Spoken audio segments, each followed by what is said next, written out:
সৌম্য আসলে আপনি জানেন যে জিএসএলে ছিল। আমরা যে সময়টা লাল বলে ট্রেনিং করছিলাম ও জিএসএলে ছিল, তো ও আসছে এবং আসার পরে এখন যেটা শুরু হয়েছে যে আমরা অলরেডি হোয়াইট বলের মধ্যে ঢুকে গিয়েছি। তো অ্যাজ এ প্লেয়ার কেউই আসলে এক ফরম্যাটে খেলতে চায় না।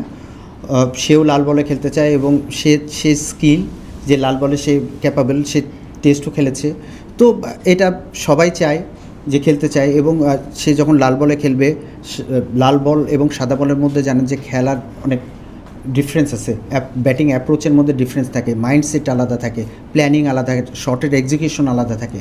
তো জিনিসগুলো হয় তাদেরকে এই যে শিপমেন্ট আমরা তাদেরকে শিখাই যে আমি যখন লাল বলে খেলবো তখন আমার আসলে মেন্টাল অ্যাপ্রোচ কেমন থাকবে, আমি আসলে কীভাবে আমি খেলবো, আমার টেকনিকগুলো কীভাবে এক্সিকিউশন করব।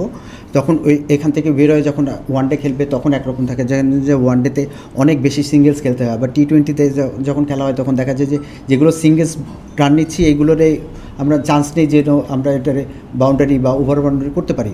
তো খেলার ফরম্যাটের সাথে সাথে ব্যাটিং অ্যাপ্রোচ চেঞ্জ হয়ে যায়, শর্ট সিলেকশন চেঞ্জ হয়ে যায়, অনেক কিছুই আসলে চেঞ্জ হয়। তো অ্যাজ এ কোচ হিসেবে আমাদের দায়িত্ব যে ও যখন লাল বলে আসবে তখন একটা চেকলিস্ট থাকবে ব্যাটসম্যানদের যে আসলে তুমি এই জিনিসগুলো তুমি ঠিক করলে তুমি আসলে এই খেলার জন্য রেডি হবা।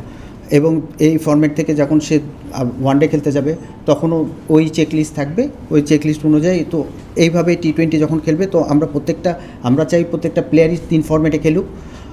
তার আসলে টিম হবে কিন্তু সবাই সৌম্য যখন ধরেন টেস্টে এখন নাই, কিন্তু যখন টেস্টে ঢুকবে তখন যেন সে প্রিপেয়ার্ড হয়ে থাকে, এটা একটা ব্যাপার।